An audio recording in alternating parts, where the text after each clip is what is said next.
It's a blustery day here at Moonshine Arch in the sandstone hills of northeastern Utah. I don't think anybody knows how many we have. We have a database of thousands, but I think there are more yet to be discovered. With support from the National Science Foundation, geologist Jeff Moore and a team from the University of Utah are pioneering a new method to monitor the structural integrity of these spectacular geological landmarks. We take continuous seismic measurements and we process those just for the vibration properties of the arch.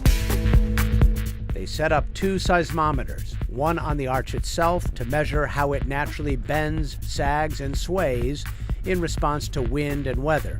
They also position what they call a reference instrument nearby. We're looking there for what you might think of as a clean background spectra. What's going on in the rock anyway here, and then we can compare against what we record on the arch to see what's really unique about the arch. They also take photographs, often with a drone, to make a 3D model of the arch. With our data, we only have 1 data point, maybe 2, on top of an arch, wherever we're able to place a piece of equipment. So that gives us 1 point in how the motion is happening there. But with the model, we can then expand to every point on the arch and see how motion is happening. They've found each arch naturally vibrates with its own resonant frequency, much like a guitar string. Right now, as the wind blows that arch, you can think exactly like that wind is plucking the guitar string, and the arch will be vibrating back and forth. The frequencies are too low for the ear to detect.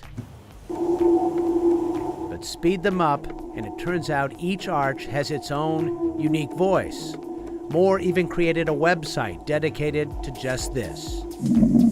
Yeah, some of them have a beautiful set of tones that come together to form a really nice rumble.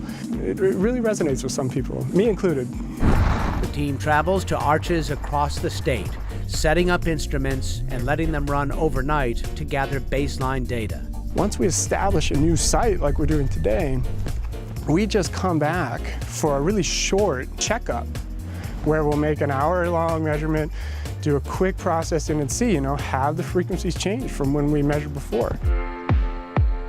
Their method is called structural health monitoring. It's an up-and-coming way for land managers, like park rangers, to assess what's going on with an arch that may be failing. Say, for example, that a chunk falls off the bottom of an arch one day. Then the question will come up, is the arch collapsing? Is it safe to allow people to use that trail, for example? Or shall we change everything? Shall we restrict people? What shall we do? Now, we haven't come upon that scenario. But again, what we're providing is the possibility for data to aid that scenario, to address those difficult questions. Scaling the heights to keep a watchful eye and ear on the structural health of these national treasures. For Science Nation, I'm Miles O'Brien.